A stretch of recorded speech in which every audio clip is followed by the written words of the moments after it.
हाँ जी, अपना आज का टॉपिक है biochemistry. First topic cell and its components. So firstly cell की हुंदा, सैल की definition. Cell is the structural and functional unit of life. जिहड़ा सैल है वो अपनी लाइफ का स्ट्रक्चरल एंड फंक्शनल यूनिट है, बिकॉज ये बिना अपनी बॉडी जी नहीं बनती और ना ही अपनी बॉडी के जोड़े फंक्शनस हो पाते हैं। सो दैट्स वाई आपां स्ट्रक्चरल यूनिट बोल दें। बिकॉज देखो एक छोटा जिहा सैल है, सैल एक अपना मैच्योर हुंदा है, डिवाइड हुंदा है, फरदर अपने वर्गे होर सैल्स बनाउंदा है। दैन जो दो या दो तो ज़्यादा सैल्स बन जाते हैं तो सैल्स मिलके की बना देंगे हैं, टिशूज़ बना देंगे हैं।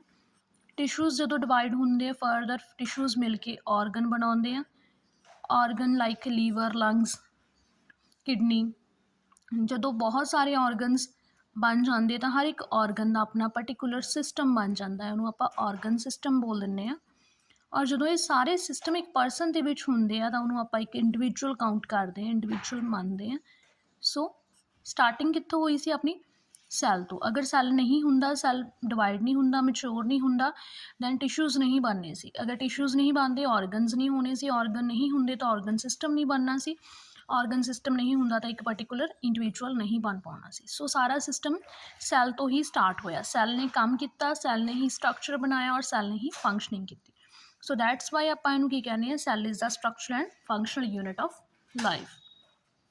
Another definition is cell is the basic unit of life. Cell नूं आपां बेसिक यूनिट भी कह दें। बेसिक मीनस फंडामेंटल और इंपॉर्टेंट यूनिट ऑफ लाइफ। ठीक है जी। दैन नैक्सट है सैल कंपोनेंट्स। सैल के किहड़े कंपोनेंट्स होंगे। First is the plasma membrane. Plasma membrane और second is cell organelles. Plasma membrane को आप सैल मैम्ब्रेन भी बोल देंगे। सैल ऑर्गेनेलीज मीनस कि ऑर्गनस किहड़े और अंदर किहड़ी ऑर्गेनेलीज है, ऑर्गनस है तो अपने को न्यूक्लीयस है, mitochondria, ribosomes, endoplasmic reticulum, Golgi apparatus and the cytoskeleton. ये सारी दी ऑर्गेनेलीज ने। तो उस तो बाद अपने को इसका स्ट्रक्चर आ जाता है। तो ये सैल है, सैल की इस बाहर वाली लेयर है जी उन्होंने प्रोटैक्ट करके रख रही है, जी उन्होंने शेप प्रोवाइड कर रही है, सपोर्ट दे रही है। This is known as a cell membrane. इन्होंने आप सैल मैम्ब्रेन भी बोल दें और प्लाज्मा मैम्ब्रेन भी बोल दें।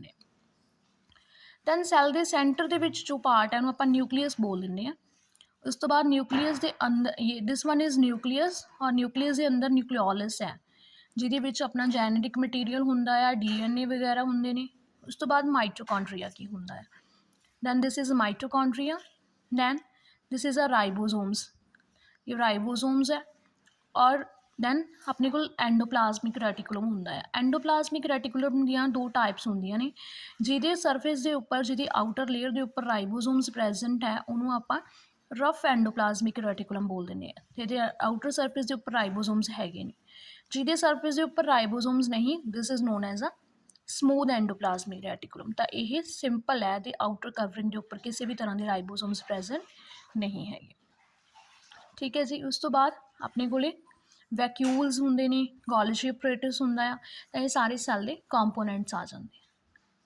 दैन फरदर नैक्सट वीडियो के आपां इस दे नैक्सट पार्ट्स की गल करांगे।